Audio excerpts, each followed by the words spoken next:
I did share that I was going to talk about the creator gear that I am finding the most value in. And so I'm going to do a rundown of that. But I also want to just preface to say I am a hobbyist at best. I am definitely not someone who is putting energy into my YouTube experience with the expressed intention of getting monetized. This is something that I'm doing on the side, and so my priorities are identifying the things that are going to make my life as friction-free as possible and kind of simple as possible. So when I share the stuff that works for me, it's not necessarily going to give me the most cinematic or maybe visually, what would the word be? Visually stellar kind of imagery and whatnot. It is just kind of what is working best for me as far as my setup, my environment, the things that I like to use. So, number one, my essential gear, what I have kind of figured out that I absolutely need is my Pocket, my Osmo Pocket 3. So this camera from DJI, even though I'm not really a user of, GoPros or anything, I've never owned a GoPro. I don't do anything that benefits from a GoPro. I have been very much benefiting from the user friendliness of the DJI. It is so easy to just start recording, flip the screen, push the button, you're recording. You can see on screen that your audio is being captured by the microphone. It automatically connects via Bluetooth. You can see that it has power. You can see that it's capturing audio. In the editing side, the microphone feed that picks up the audio here is automatically connected to the recording, so I don't have to worry about kind of managing an audio file and a video file. But then also the onboard microphone of the DJI gives you a WAV file for that recording, so you kind of have that benefit if you want. I've never used it before. I also got the Creator Pro pack, I think is what it's called, from Pocket, from Osmo 3. So I have the microphone. This microphone is super duper handy for someone who doesn't know what they're doing. So I actually pop it right onto the top of this.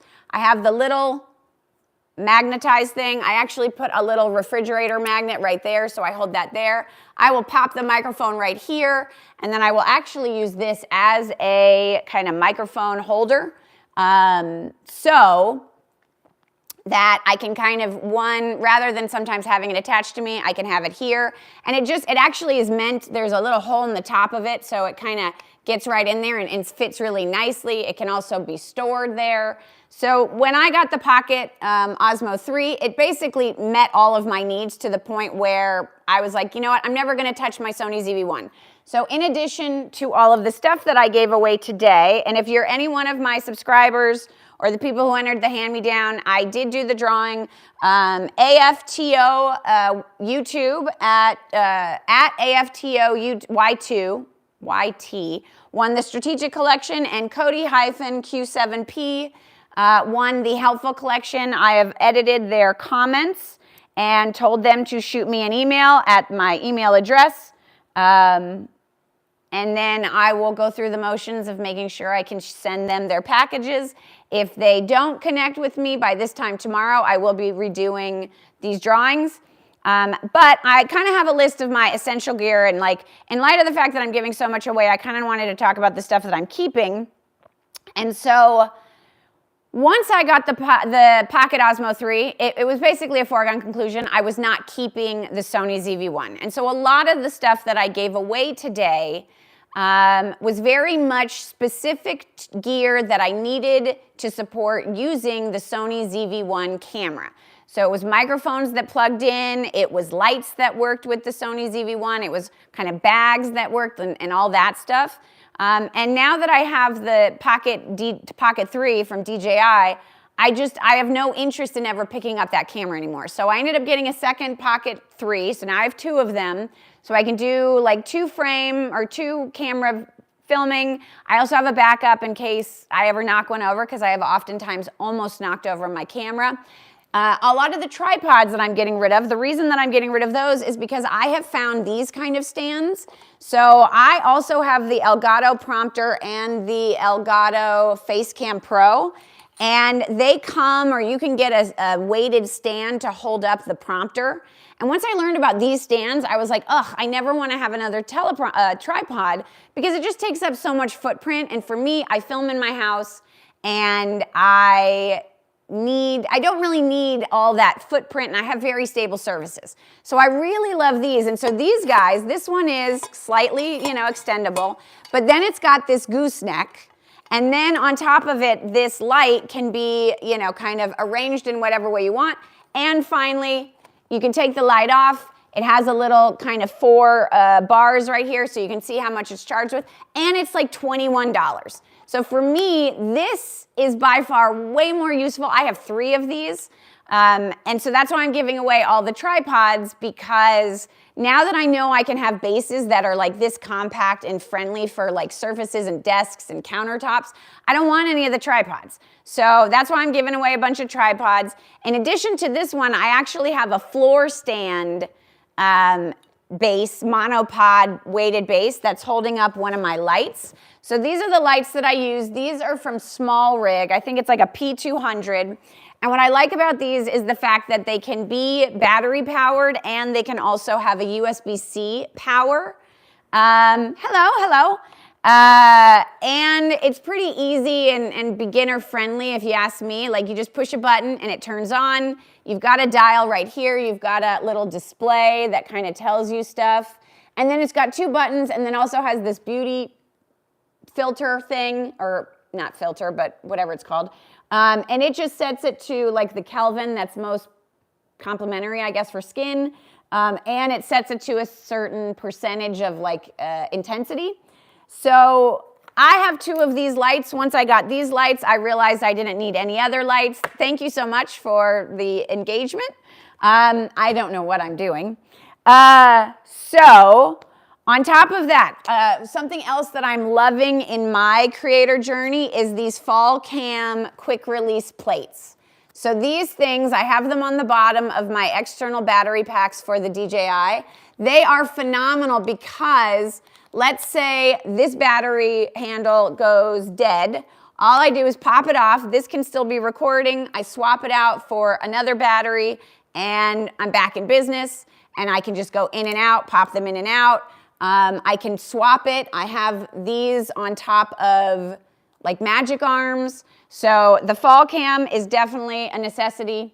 In addition to that, I don't know. I have like the wide angle lenses and stuff, but I don't really use them. The battery packs, the microphone, these little handy lights, definitely the extension tripod. Oh, I am filming from Las Vegas, Nevada. I'm coming to you from the great room in my house, and I just did a giveaway, and this is my 2nd live stream basically ever. I've only been a content creator now for about 18 months, and before that, I had never engaged in social media at all, so I know nothing about posting videos, getting likes or subscribers or followers or members or whatever. I really never engaged in that kind of stuff. And then one day I decided I was going to be a content creator. So my journey is going to follow a path. I work full time. I work in a project management office. I'm a business analyst in an IT department for a local municipality. So I basically support projects as far as implementing software, upgrades, enhancements, and we do some like new build and stuff. But a lot of that work is project centric, and I'm learning about project management, and I'm learning about being a business analyst. And so making videos on YouTube helps me put a lot of the concepts that I'm learning in project management into practice in a way that resonates more with me. And then on the flip side, a lot of the stuff that I'm learning as a business analyst for project management for IT, I'm able to use over here in my content creator experience. So it's kind of a very synergistic relationship between my full-time work and what I do here on the side. And the hope is that in the next 6 years, by the time I retire, I will have built something out of this whole YouTube journey and turn it into something that can provide me with an additional kind of side stream of income. But I got 6 years to build my channel and do whatever I'm going to do. So rather than speed toward and aspire toward having a monetization right away, I'm like, no, I'm just going to figure it out. And monetization will happen when it happens, once I've kind of dialed in my style. And so I'm not, monetizing is something that I look forward to when it happens, but I am not operating or selecting my actions or even being specifically intentional about intentionally trying to get monetized, because I'm more preoccupied with figuring out, what works best for me and what is going to be something that is sustainable long term, because I want to be able to do this for 6 years and then I want to be able to do this in retirement. So I kind of talked about my essential gear. For me, the pillars that I am coming on and talking about, the things that I'm passionate about, is creativity, organization, and self-care. These are 3 areas that I have been passionate about for 20 plus years. And so my logic there was, if I've enjoyed doing this stuff for 20 years, I would love to talk to people about it. And again, since I haven't been on any kind of social media platforms, I've never been a part of a Facebook group. I've never, @mentioned someone or been @mentioned maybe. I don't know how it all works. I'm just very new to the space of communicating and connecting with people in the digital realm. And I think it's kind of a blessing and a curse, my lack of experience. Because I have not participated in any of these social media platforms, I really don't have any bar or internal kind of standard that I feel like I have to hit, because I just don't have any point of reference, because I just haven't been engaging in social media. However, the curse of that is I don't know how to do a lot of things. I don't know what are the expectations. I don't know. When I'm learning all this stuff about video overlays and voiceovers and things, half the time I have to find out, what is that called? I don't even know what that thing is called, and I know I want to do it. So it has been just an awesome, fantastic learning experience. I am very much someone, I have ADHD. I just found that out. Actually, I found that out because of YouTube. So I've never thought that I had ADHD. And then when I started YouTube, I was looking for people to consume their content that had nothing to do with making content, because YouTube became very much just a place where I was on just consuming how-to stuff. And so I went on to a couple channels of just people who were entertaining.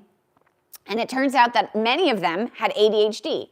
And as they spoke about their form of ADHD, I found a lot of common connections. And so it was November, I guess it was August, September, October, November. So 3 months into my journey, I tell my husband, I think I'm gonna get assessed for ADHD in the new year, because I'm watching a lot of these content creators and I'm just resonating with them as far as when they talk about their ADHD, it really makes sense to me. So long story short, I did that, and 2 weeks after my 45th birthday, I was diagnosed with ADHD. And the irony is I've since shared this with people in my personal orbit, and they're like, oh yeah, that tracks.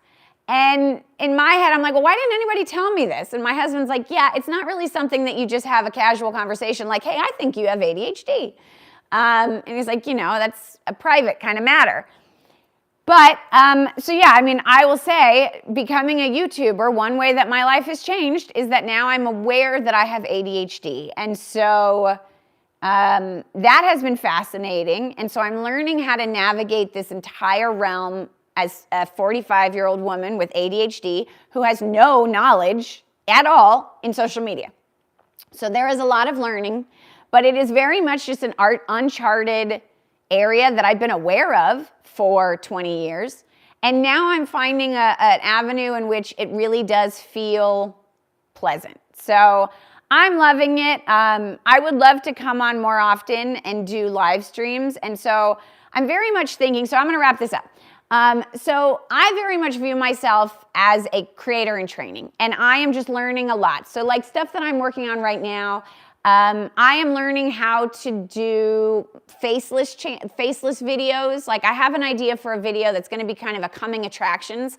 I have all these video ideas, but my goal is to provide, like the whole intention of this channel, the reason it's called Strategically Helpful is because I want to provide strategically helpful information to others about things that I've learned about that have been strategically helpful to me. And so I have all these ideas about things that I have found to be strategically helpful, and I want to share them. But at the same time, I also want the information that I share to be valuable. So I've got a list of video ideas, and I will be creating like a coming attractions to share, like, okay, for example, I used a service to buy my first home after I lost my home in the housing crisis of 2010 that hit Las Vegas. My home was short sold because unfortunately, I know there was a lot of stuff on the news about people who did no doc loans, but I didn't. I actually did put a down payment on, but I was just inexperienced and I didn't know any better, and I took out an adjustable rate mortgage, and unfortunately, 2 years into that mortgage, it adjusted to more than I made in a month. So I had no choice. I tried to get a loan modification, didn't happen. I lost my home to foreclosure, and then I found a company and an organization who helped me get back into home ownership. And so I want to talk about that experience because I don't know how many people know about NACA, but I want to share and sing its praises because if it weren't for them, I might not own my home. I also have assumed a car lease. I used a lease trading service, and I assumed a car lease for an electric Leaf, a Nissan Leaf, and I got it for a steal. And so I want to share that. If people are, a lot of my stuff is going to be about how I found economical ways to save money, whether I did DIY projects or other ways that I have found to save money. And then when I got to the point in my career where I didn't have to save so much money, I started investing in caring for myself and taking care of myself. And so I'm going to share stuff like that. So that is what's coming. So I am fascinated. This live streaming experience is so fascinating. Like, I guess the question is, I'm open to feedback. I am open to constructive criticism. I realize there's a little bit of nerves to welcome feedback. But at the same time, how am I going to get any better if I don't have information as far as what people think maybe is an opportunity for improvement? So I'm seeing people come and go on this live stream, but I don't really know. I mean, are live streams supposed to be more interactive? Should I be talking to you? Should I be asking you questions? Should you be asking me questions? Who knows? I don't know. But yeah, I think I'm going to start having burning issues. So do I really want to talk about everything that I'm working on right now?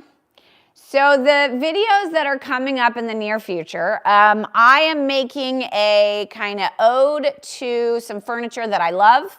I'm going to be making that video. Another one that's coming up is going to be my latest in my skincare series about my experiences at the med spa.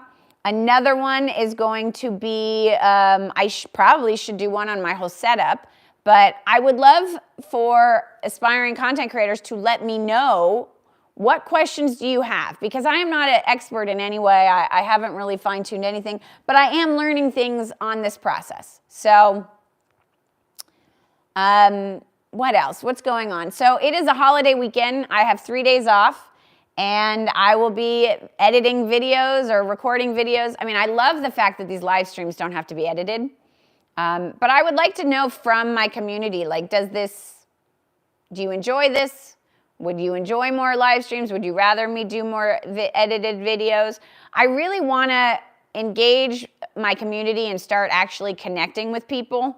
But I'm not trying to have a Patreon, or I'm not trying to do all that stuff, because my primary goal is my work. And this is just where I'm coming to kind of like fill up my tank. So, all right, I've talked enough. Let's see, did I hear from the people who won their gifts? No. All right, well, hopefully AFTO at YouTube, or what is it? AFTO, YT, and Cody. Hopefully I'll hear from you guys. And if I don't, in 24 hours, tomorrow at 11, so Friday, February 16th at 11 a.m., I will be back. If they have not reached out and kind of confirmed that they got notification, I will do another drawing and give away these gear collections. So everybody have a great day.